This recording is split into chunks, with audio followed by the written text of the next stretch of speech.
mobile's not really about the technology. You know, it's not about the plastic and the glass and the touch screens and the accelerometers. It's about identity. I mean, devices are really the proxy for the individual. People are more terrified about losing their phone than they are about their wallet. Mobile architects are enabling those solutions that either disrupt or really benefit from the online world and the offline world. So in the web, they weren't really connected. They were two different places. You were at your desktop on the web, or you were offline at a store, but they weren't connected. The mobile device has brought the two of those together, and everybody's doing everything differently as a result. 3 years ago, I think the ideas were probably less cheap in mobile because it was such a new space that, like, you did something, you fall on your face and you could get back up and you could still have like a whole race to run and people would still be behind you, like way behind you. But now they're catching up, so it's a little bit more difficult. You're gonna have to adapt, and that's the benefit of a startup. You can make changes overnight and you can pivot in new directions, but you need to have conviction to achieve that sort of end goal, otherwise you will give up. The only way to really measure success is by customers adopting your product and your service. We pretty much ignore people who have nothing constructive to say. We're very, very open to constructive feedback. When someone says that we can't do it, I say, well, what is it about what we're doing that makes them think that? And let's make sure that we've identified that, because you don't want to have a fatal condition somewhere down the road that you haven't anticipated. So I look at it both as kind of a goad to working harder, but also a prompt to working smarter. Entrepreneurs are the real mobile architects of change. They're the ones that are transforming industries. They're the ones that are using mobile technologies to bridge the gap between the online and the offline world to create this new digital layer that we've never had before. Lots of people dream. I'm always compelled to take that dream and then do it. It's not real until it exists. Disruption's a lot of hard work, honestly, especially with these traditional markets that haven't seen a lot of innovation in decades. There's an inertia. You got to be a little bit brave and not be afraid to go up against the big guys, and I think that's what's happening now. There's always that bit of Davy and Goliath type of mentality I think you have to have when you start a new business. There isn't a moment in time where I feel complacent and satisfied and secure.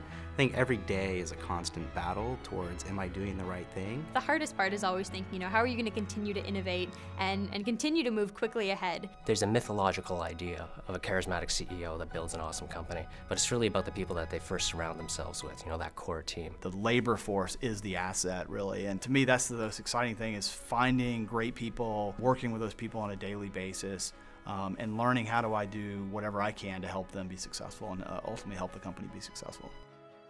Change is about reinventing the way we live. Great entrepreneurs have so much passion they can't even sleep at night. They're able to see their way through the forest when other people can't. They're able to deflect competition. They're able to just drive forward without being affected by their external surroundings. Things will go wrong. Actually, anything you can imagine will go wrong. Even things you can't imagine will go wrong. Honestly, the thing that bothers me the most is when you talk to someone for whom the thing you're working on is absolutely going to make their life, their business, whatever it is, much better.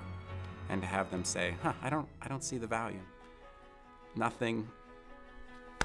You stick scissors in my heart and twist it around, you just think, if this person can't see why this is valuable. Anytime a company goes through a low point or a crisis, you step back and you kind of reassess your priorities. And the growth of our company since that low point has been spectacular, and I think it might not have happened had we not gone through that. It's both exhilarating and daunting, and I can honestly say it's those two emotions, sometimes feeling it, in succession.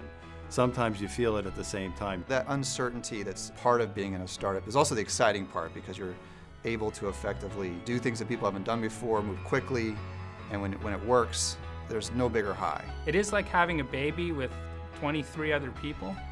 I've never actually delivered a baby, but I've been around when a couple have been delivered, and in some ways it's similar. I think that's definitely my proudest moment in the company, is releasing a product that we know is high quality, we know there's a need for, and that we know will actually improve people's businesses. When you get to see people using your platform and they're sending you emails being like, oh my gosh, this is saving me so much time, this is so cool. It's a good feeling, just, that you've made something of value. Every single day of your journey as a CEO, you'll face an obstacle. You can power through it. And we're here to help you do that. We're also here to kind of look and say, enough is enough. I've tried it 5 times, it's not working. Let's take a different approach. But the people that make the difference in the world are the ones that believe in themselves, that believe in their team, and that believe in what they're working on.